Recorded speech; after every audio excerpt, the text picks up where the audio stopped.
Gregory Boyington didn't ease his way into the world. He arrived like a bar fight in progress. Born in 1912 in Coeur d'Alene, Idaho, he grew up in that uniquely American blend of stubborn landscapes and even more stubborn people. His family situation was complicated before he could even spell the word. His parents separated early. He took his stepfather's last name for years, and the instability created a kid who learned quickly that if you wanted something, you better fight for it because nobody was handing out favors. What Boyington did have was athletic talent and an iron streak that bordered on reckless. In high school, he earned a reputation as the kid who would wrestle anyone, anywhere, usually just to prove he could. By the time he made it to the University of Washington, he wasn't just wrestling, he was winning championships. And when he wasn't winning, he was drinking, brawling, and testing the patience of anyone unlucky enough to supervise him.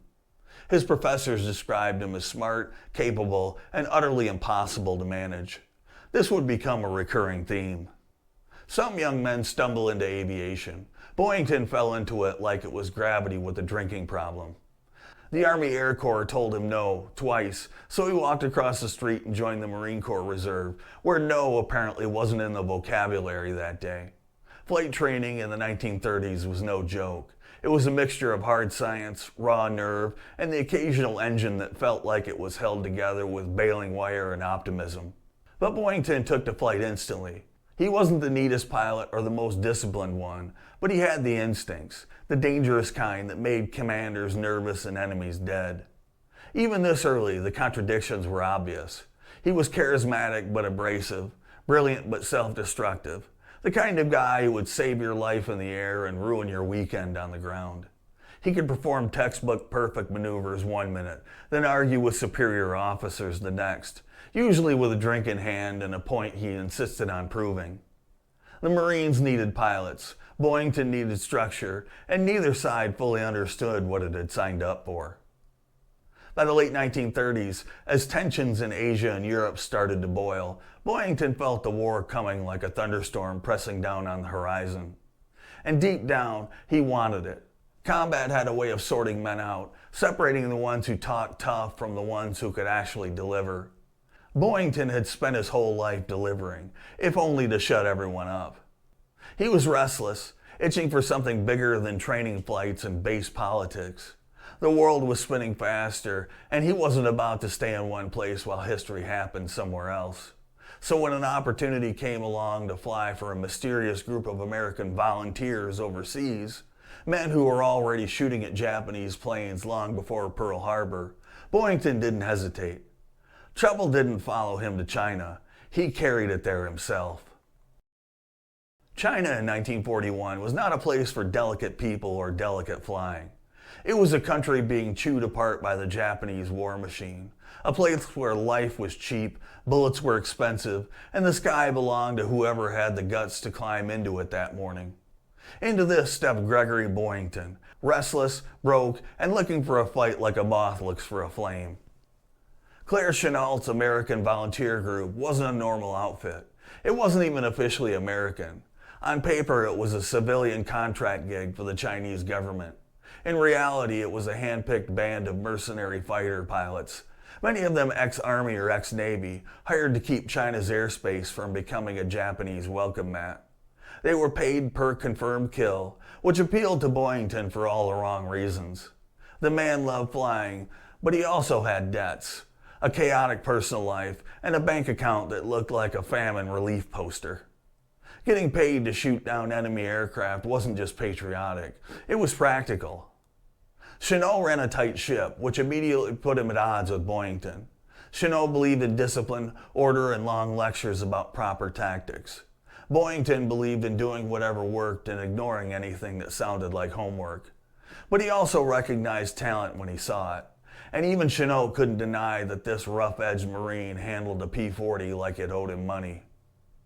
The Flying Tigers operated on their own version of controlled chaos. Their P-40 Warhawks weren't the sleek dogfighting machines Hollywood likes to pretend they were. They were rugged, heavy, and better at diving attacks than turning contests. But Boyington adapted quickly. His months in China sharpened him.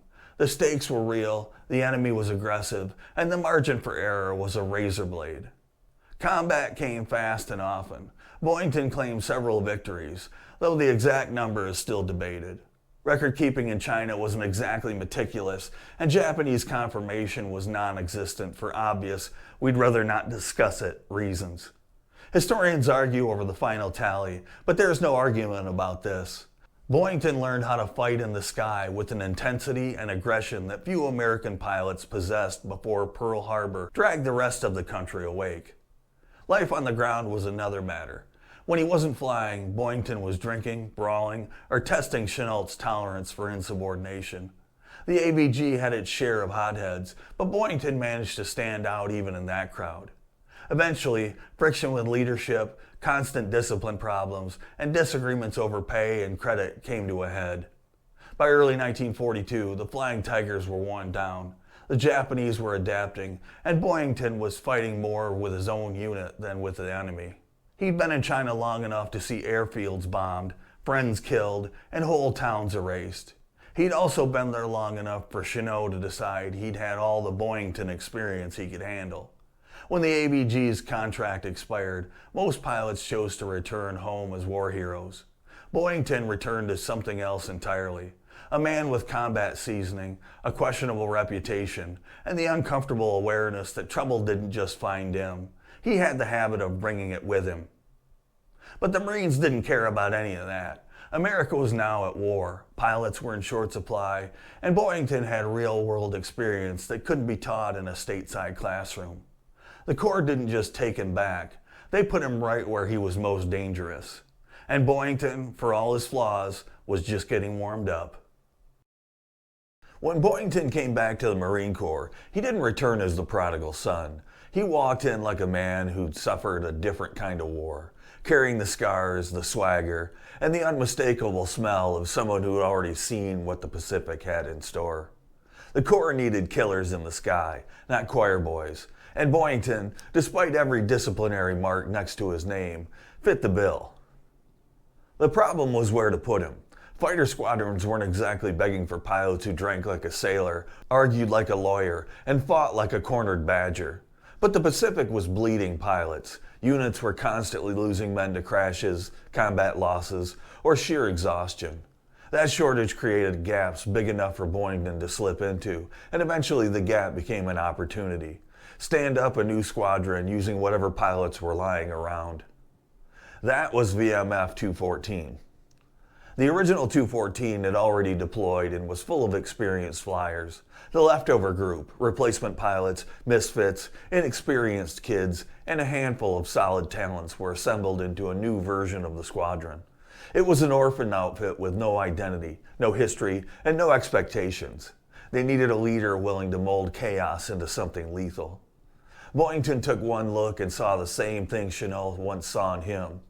Raw potential wrapped in every bad habit imaginable.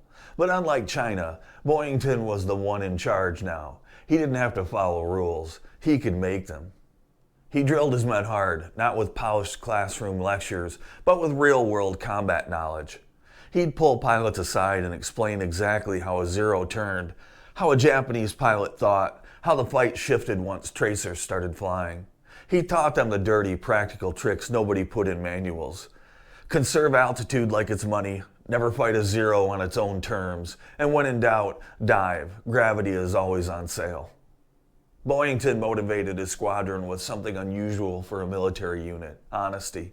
He told them straight out who was likely to survive, who needed to tighten up, and who had the instincts of a future ace. He praised aggressively and criticized ruthlessly. His leadership style was half salty Marine, half drunk uncle. But it worked because the results did. His men followed him not because they had to, but because he gave them confidence they didn't know they had. The nickname Black Sheep wasn't born out of ceremony. It came from the reality that these pilots weren't the Corps' first choice, or even their second. They were the leftovers, the outcasts, the ones nobody had plans for.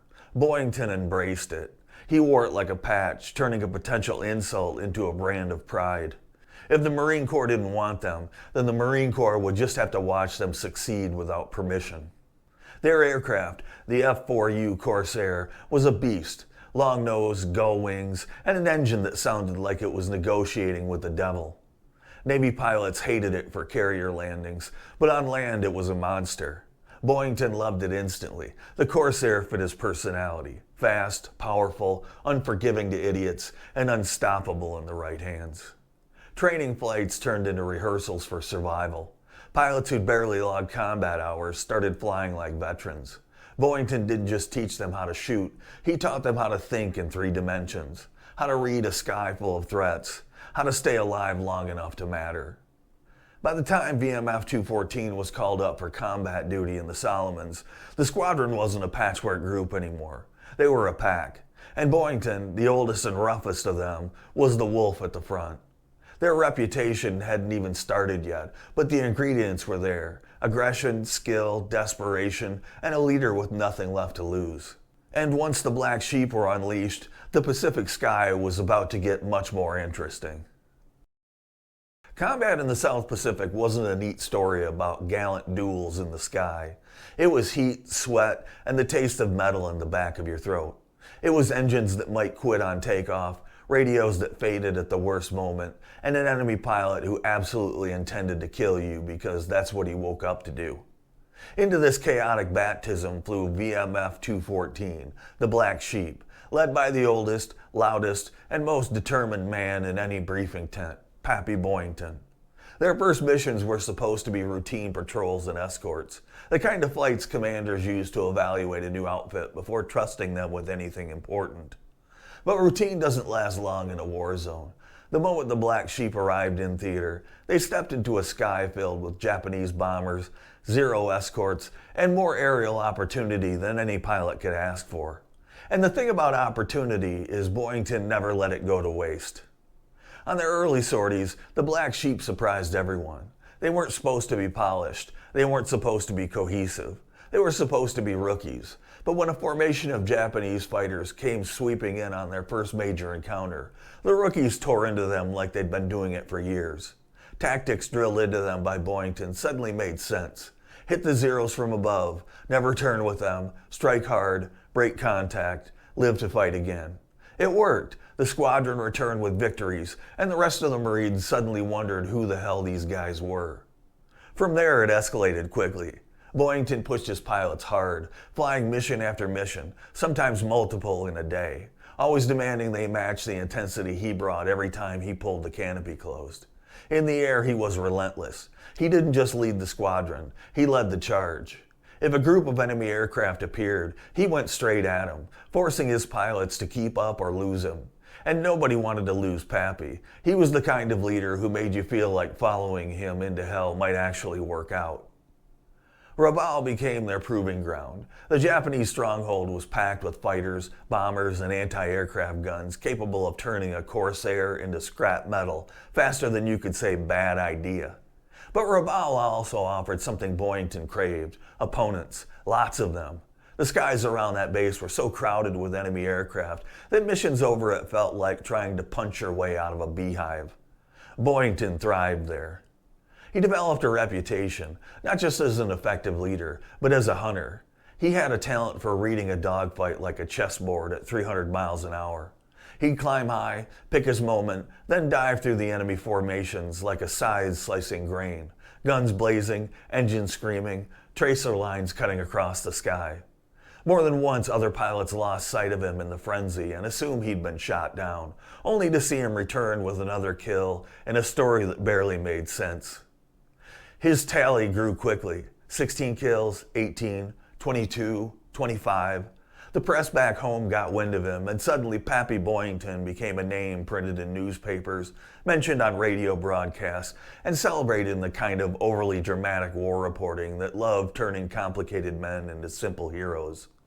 The name Pappy stuck not because he liked it, but because he was older than most of his young pilots, some of whom were barely old enough to shave. Boyington played along, though privately he preferred to be known for what he did in the sky rather than what the journalists called him. But even as the legend grew, the pressure mounted. Every victory pushed him closer to the all-time American record set by Eddie Rickenbacker in World War I, 26 aerial victories. The media loved the narrative. Commanders tolerated it. Boyington practically ignored it, though everyone around him knew what it meant. He wasn't chasing glory, he was chasing the next fight, the next threat, the next moment when skill and instinct fused together in that deadly dance only fighter pilots truly understand. The Black Sheep followed him into every battle, and their kill counts rose as well. They became a feared squadron, respected by allies and enemies alike. But the pace was punishing. Aircraft wore down, pilots burned out, bodies accumulated. And Boyington himself was pushing harder than anyone, flying through exhaustion and running on adrenaline, booze, and that unexplainable drive that made him keep climbing into the cockpit day after day. He was close, 1 kill away from tying the record, 2 from breaking it. Everyone around him felt the tension, even if no one said it out loud. In the air, the stakes were higher than ever. On the ground, even Pappy knew the odds were stacking against him. Record or not, a pilot can only tempt fate for so long before fate decides it's time to collect. January 3rd, 1944 began like most days in the Pacific, hot, tense, and punctuated by the steady cough of Corsair engines warming up on the strip. The mission was straightforward on paper. Escort a formation of B-25s on a raid near Rabaul. In practice, straightforward over Rabaul was like calling a knife fight civil disagreement. Everyone knew the Japanese kept more fighters there than some nations had in their entire air forces. Boyington didn't care. He'd been here before, and the sky over Rabaul was where he did his best work. He took off with a small group of his Black Sheep, climbing into a morning sky that felt both familiar and ominous. Somewhere beneath the adrenaline, he knew he was 1 or 2 kills away from tying Rickenbacker's record. But Boyington wasn't chasing numbers. He chased the fight, and Rabaul was always ready to give him one. The Japanese arrived in force, first a cluster of Zeros, then more. Then the kind of swarm that makes pilots check their mirrors, say something impolite, and tighten their harnesses. The dogfight erupted so fast that formations dissolved into chaos within seconds. Corsairs dove and climbed, Zeros sliced through the formations, and tracer rounds stitched the sky like angry sparks. Boyington dove straight into the center of it. Typical Pappy. He fired at a Zero crossing in front of him, saw pieces shear off the enemy's wing, then banked hard to avoid a second one sliding in behind him. For a few frantic minutes, it was the same deadly ballet he'd danced all year. Throttle up, nose down, fire, climb, brake, fire again. But the odds were different this time. The Japanese were everywhere, and the escorting bombers were drifting farther away. Boyington was isolated, busy fighting half a squadron by himself. Witnesses later reported seeing him shoot at least 1 Zero, possibly 2, before a burst of enemy fire ripped into his Corsair's engine. Smoke poured from the nose. Boyington tried to bank away, but the aircraft shuddered and lost power. He was out of altitude, out of airspeed, and out of luck. He hit the water hard enough to break bones. The Corsair vanished below him, leaving Boyington floating in an oil slick, barely conscious, held up only by the inflatable cushion of his life vest. For hours he drifted, sun beating down, waves slapping him like a debt collector, until a Japanese submarine surfaced nearby. Sailors hauled him aboard, surprised to find the infamous Pappy Boyington alive and irritated. His captivity began with a beating. It wouldn't be the last. Japanese POW treatment varied wildly, but Boyington drew the short straw. He was moved between camps, interrogated, starved, and frequently punished for reasons that ranged from suspected escape attempts to the guards felt like it.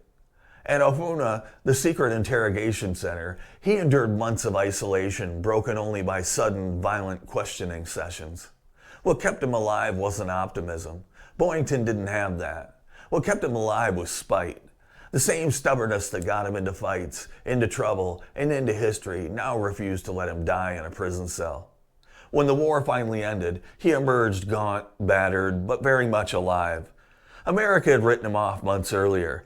Now he was heading home to a legend that had grown in his absence, and a world that expected a hero he wasn't sure he could still be.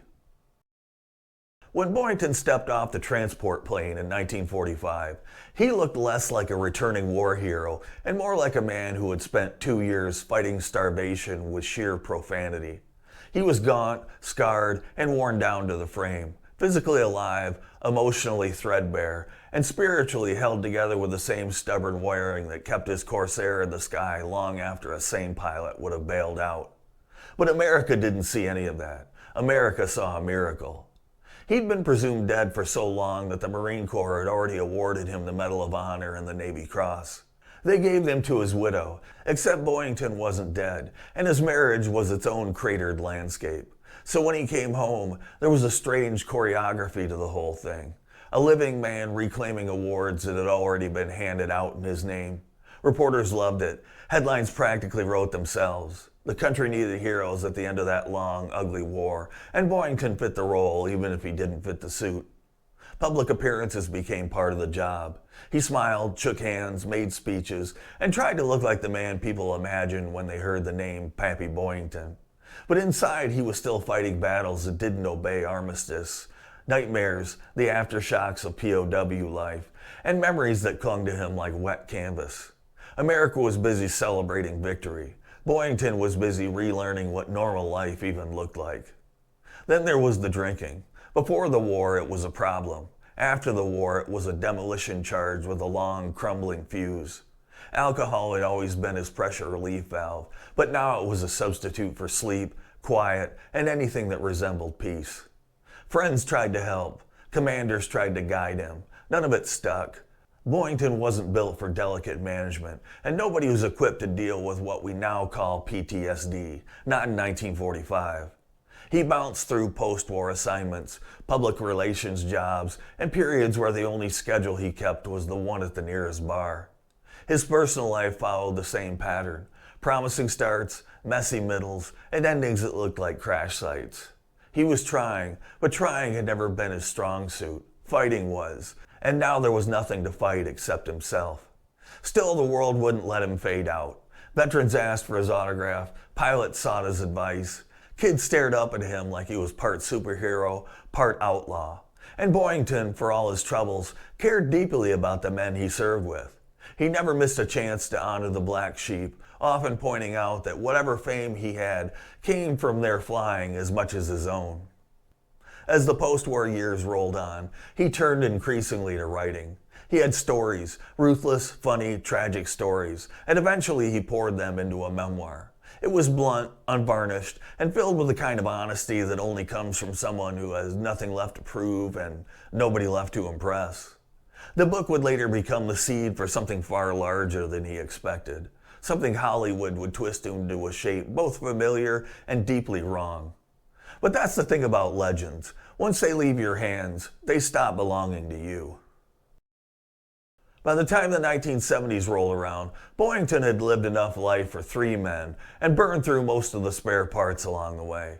He was older, weathered, and walking with the careful gait of someone who'd spent years crashing into the world at full speed. But the fire was still there, the humor, the bite, the razor-edged honesty. And then Hollywood came knocking. NBC wanted a TV show based on his memoir, Baa Baa Black Sheep. They wanted fighter planes, mid-air heroics, and a charismatic leader who could outfly anything and outdrink anyone. They wanted a legend. What they got was Pappy Boyington, rewritten through the lens of primetime entertainment. When the show premiered in 1976, starring Robert Conrad as a square-jawed, shirt unbuttoned, permanently heroic Boyington, real Marines blinked in confusion. It was fun, no doubt about that, but historically accurate? Not even close. Boyington didn't hate the show. He didn't love it either. He appreciated the renewed attention for his squadron, and he enjoyed the royalties, modest as they were. But he wasn't blind. He once joked that NBC made him look like the only man in World War II who never had a bad day. In real life, half his days were disasters with good timing. The other half were victories that came with consequences. Hollywood smoothed all that out, replacing the grit with glossy adventure. But if that's what brought new generations to look up the real VMF 214, he could live with it. As the show faded from the airwaves and settled into syndication, Boyington became a fixture at air shows, reunions, museums, and Marine Corps gatherings. He shook hands with old pilots, signed books for young ones, and told stories the same way he flew, aggressively and without apology. There was humor, usually dark. There was honesty, sometimes uncomfortable. And there was pride, never for himself, always for the men he led. The Black Sheep stayed a family long after the war. They visited him when his health declined, attended events with him, and stood by him even when the public image clashed with the real man they knew. Boyington had given them more than orders. He had given them a sense of belonging, purpose, and confidence at the moments when they needed it most. That mattered more than any medal. In his final years, he mellowed, not into gentleness, but into clarity. He understood his contradictions, hero and troublemaker, ace and alcoholic, leader and misfit. He didn't apologize for any of it. He simply told the truth, sometimes with a laugh, sometimes with a shake of his head, always with the sharp edge of someone who'd seen the world unfiltered. He died in 1988 and was buried at Arlington National Cemetery, surrounded by men who admired him, questioned him, argued with him, followed him, and loved him in the ways warriors love someone who made them better when it counted. His grave sits near that of Joe Foss, another Marine Corps ace, and Boyington likely would have appreciated the company. Two men who shaped the sky side by side. His legacy isn't clear, it isn't simple. It isn't the polished heroism Hollywood sells or the caricature that headlines sometimes painted. It's the legacy of a man who lived at full throttle, flawed, fearless, and unforgettable. And like any good fighter pilot, he left a mark on the world that will not fade with altitude or time. I'm Dave. I appreciate you watching. Please subscribe, like, comment, and share. And until next time, stand tall. Oh, Dave.